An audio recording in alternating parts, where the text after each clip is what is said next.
सबसे पहले अपने मोबाइल को देखो। मोबाइल की स्क्रीन फ्लैट है, इसमें सिर्फ लंबाई और चौड़ाई दिखाई देती है। ये है 2D शेप। अब मोबाइल को साइड से देखो। अब इसकी मोटाई भी दिख रही है, मतलब इसमें लेंथ, ब्रेथ और हाइट तीनों है। ये बन गया 3D ऑब्जेक्ट। First, vertex. दो साइड्स का कॉमन मीटिंग पॉइंट वर्टेक्स कहलाता है। एग्जाम्पल के लिए ट्रायंगल में 3 वर्टिसाइज होते हैं और स्क्वायर में 4 वर्टिसाइज होते हैं। देन 3D शेप्स में 3 या फिर उससे अधिक एजेस का कॉमन मीटिंग पॉइंट वर्टेक्स कहलाता है।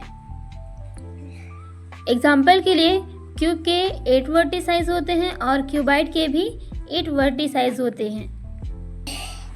और रियल लाइफ एग्जाम्पल में हम देखते हैं जैसे कि गिफ्ट बॉक्स के सभी कॉर्नर उसके वर्टिसाइज हैं। 2D शेप में 2 एडजेसेंट वर्टिसाइज को जोड़ने वाला लाइन सेगमेंट साइड्स कहलाता है। जैसे कि स्क्वायर की 4 साइड्स होती हैं और ट्रायंगल की 3 साइड्स होती हैं। आपके नोटबुक के चारों किनारे, जिसे हम एजेस कहते हैं, उसकी साइड्स है। देन 3D शेप में 2 फेसेस यानी सरफेसेस के कॉमन जॉइनिंग लाइन को ही हम एजेस कहते हैं। तो स्टूडेंट्स, यहाँ पर सेकंड डिफरेंस है। 2D में हम साइड्स कहते हैं और 3D में हम उसी को एजेस यानी किनारा कहते हैं। स्कूल बैग या फिर बॉक्स के किनारे एजेस होते हैं। थर्ड डिफरेंस है 2D में सरफेस। 2D शेप की सिर्फ एक ही फ्लैट सरफेस होती है। सर्कल, स्क्वायर, रेक्टेंगल और ट्रायंगल सभी की एक फ्लैट सरफेस होती है। जैसे कि स्टूडेंट्स, पेपर है, टीवी स्क्रीन और मोबाइल स्क्रीन सब 2D सरफेस के एग्जाम्पल्स हैं। देन 3D में हम देखेंगे, इसे हम फेस कहते हैं। 3D शेप कई फेसेस से मिलकर बनता है। क्यूब के 6 फेसेस होते हैं, क्यूबाइड के 6 फेसेस होते हैं और जैसे कि हम देखते हैं डाइस, लूडो वाला जो पासा होता है, उसकी 6 फेसेस होती है। फ्लैट मतलब 2D और फैट मतलब 3D शेप्स। पॉलीगॉन। अब हम पॉलीगॉन के बारे में सीखेंगे। स्टूडेंट्स, क्या सर्कल एक पॉलीगॉन है? नहीं। क्यों? क्योंकि पॉलीगॉन हमेशा बंद आकृति यानी क्लोज फिगर होती है और उसकी कम से कम 3 स्ट्रेट साइड्स होती है, यानी 3 या 3 से अधिक सीधी साइड से बनी बंद आकृति को हम पॉलीगॉन कहते हैं। इसमें हम फर्स्ट देखते हैं ट्रायंगल। ट्रायंगल में 3 साइड्स होते हैं और 3 वर्टिसाइज होते हैं। एग्जाम्पल के लिए पिज्ज़ा का टुकड़ा या फिर ट्रैफिक चेतावनी चिन्ह, इसमें ट्रायंगल होते हैं। सेकंड है क्वाड्रिलेटरल। तो स्टूडेंट्स, क्वाड्रिलेटरल में 4 वर्टिसाइज होते हैं और 4 साइड्स होते हैं, जैसे कि बुक्स, डोर और विंडो। नेक्स्ट है पेंटागन। पेंटागन में 5 वर्टिसाइज और 5 साइड्स होते हैं, मतलब जितनी वर्टिसाइज है उतने ही साइड्स होते हैं। इसके एग्जाम्पल की हम देखते हैं, कुछ जो इमारत के डिज़ाइन है या फिर सजावटी की शेप्स हैं, पेंटागन होते हैं। द नेक्स्ट है हेक्सागन। हेक्सागन में 6 वर्टिसाइज होते हैं और 6 साइड होते हैं। एग्जाम्पल के लिए हनीकॉम्ब। आपने हनीकॉम्ब देखा है? हनीकॉम्ब कैसे रहता है? हेक्सागन यानी षटभुज रहता है।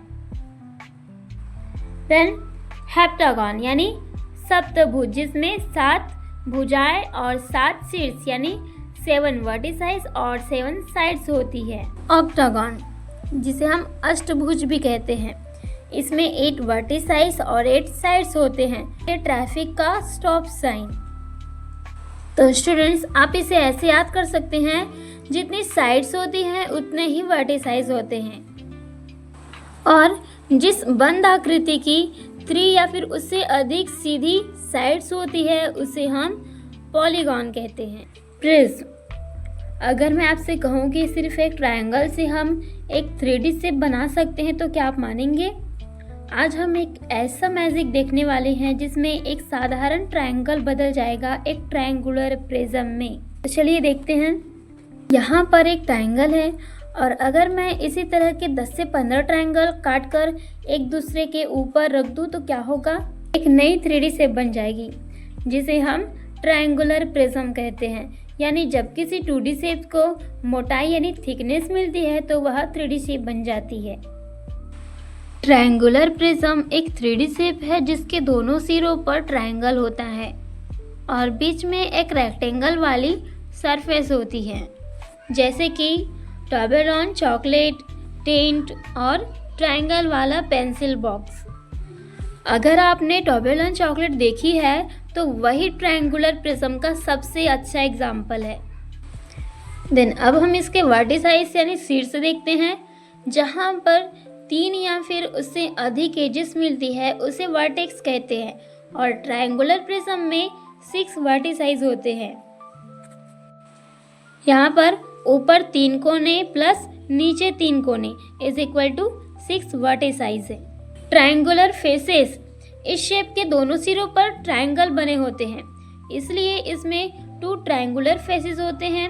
और इसमें याद रखो बच्चों, एक आगे प्लस एक पीछे यानी टोटल 2 ट्रायंगुलर फेसेस होते हैं। देन रेक्टेंगुलर फेसेस, ट्रायंगल्स को जोड़ने वाले 3 आयताकार सरफेस होती है, इसमें 3 रेक्टेंगुलर फेसेस होते हैं। देन एजेस, 2 फेसेस जहां मिलते हैं उस लाइन को एज कहते हैं। ट्रायंगुलर प्रिज्म में 9 एजेस होती है। इससे हमने क्या लर्न किया, इसमें हमने लर्न किया कि जब कहीं एक ट्रायंगल एक दूसरे के ऊपर रखे जाते हैं तो ट्रायंगुलर प्रिज्म बनता है और इसमें 6 वर्टिसाइज, 2 ट्रायंगुलर फेसेस, 3 रेक्टेंगुलर फेसेस और 9 एजेस होते हैं। अगर यह कॉन्सेप्ट समझ में आ गया है तो आप अपने घर पे टॉबेरोन चॉकलेट, टेंट या फिर ट्रायंगल पेंसिल बॉक्स देखकर ट्रायंगुलर प्रिज्म को आसानी से पहचान सकते हैं। नेक्स्ट है रेक्टेंगुलर प्रिज्म, जिसे हम क्यूबॉइड भी कहते हैं। इस चित्र में एक रेक्टेंगल को कई बार एक दूसरे के ऊपर रखा गया है, इससे एक 3D आकृति बनती है जिसे क्यूबॉइड या फिर रेक्टेंगुलर प्रिज्म कहते हैं। और क्यूबॉइड के कुछ प्रॉपर्टी होती हैं। फर्स्ट है वर्टिसाइज, इसमें 8 होते हैं।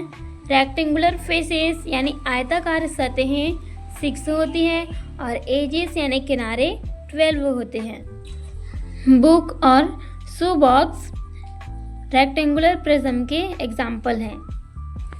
रेक्टेंगल को मोटाई यानी थिकनेस देने पर जो 3D आकृति बनती है उसे हम क्यूबॉइड या फिर रेक्टेंगुलर प्रिज्म कहते हैं। नेक्स्ट है सिलेंडर, जिसे हम बेलन कहते हैं।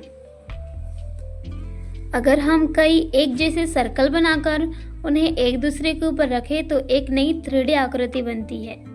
इस 3D आकृति को ही हम सिलेंडर यानी बेलन कहते हैं, जैसे कि कोल्ड ड्रिंक कैन।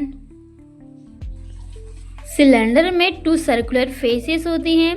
सिलेंडर में एक ऊपर और एक नीचे, सिलेंडर में एक ऊपर की ओर और एक नीचे की ओर फेस होती है, यानी ऊपर टॉप फेस होती है और नीचे यानी बॉटम फेस होती है।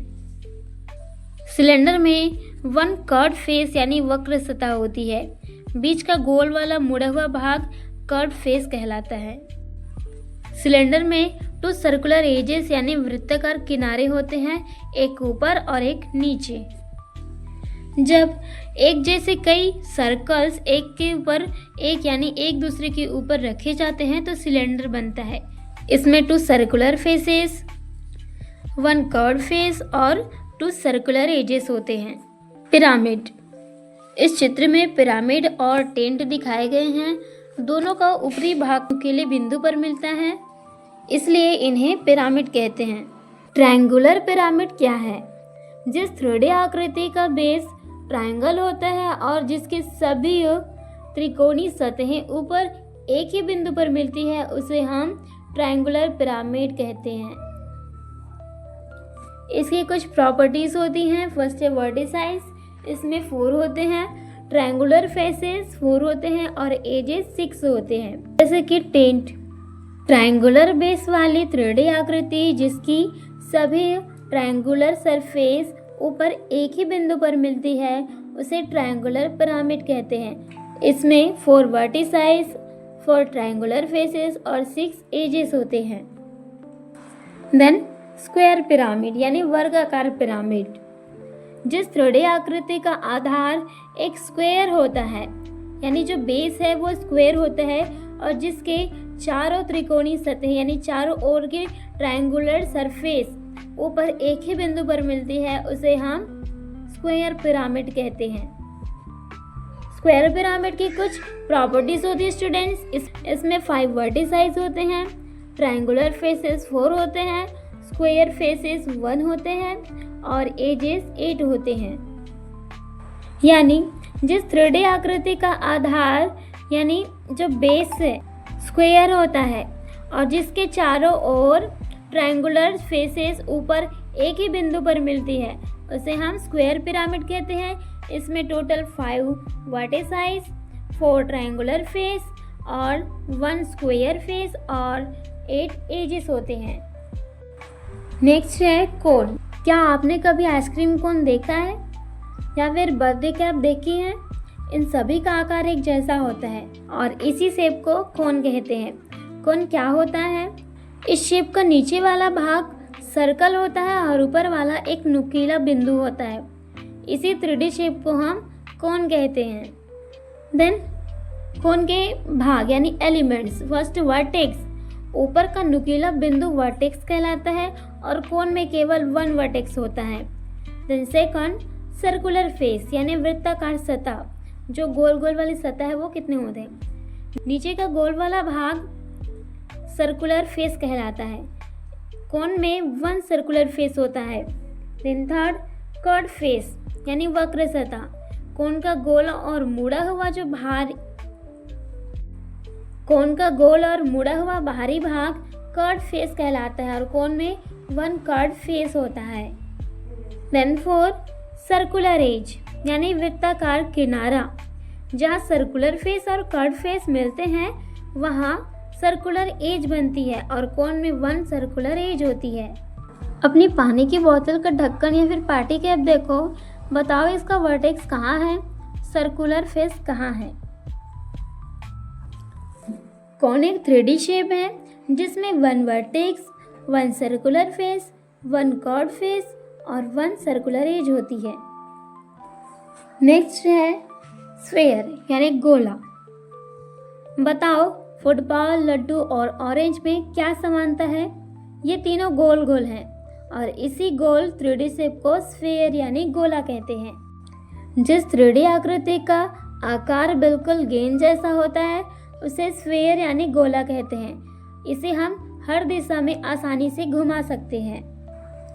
देन स्फेयर की कुछ प्रॉपर्टीज होती हैं। फर्स्ट है कर्ड सरफेस। स्फेयर की पूरी बाहरी सतह गोल और मुड़ी हुई होती है। स्फेयर में केवल 1 कर्ड सरफेस होती है। सेकंड प्रॉपर्टी है एजेस यानी किनारे। स्फेयर में कोई एज यानी किनारा नहीं होता, यानी एजेस इज इक्वल टू 0 होगा।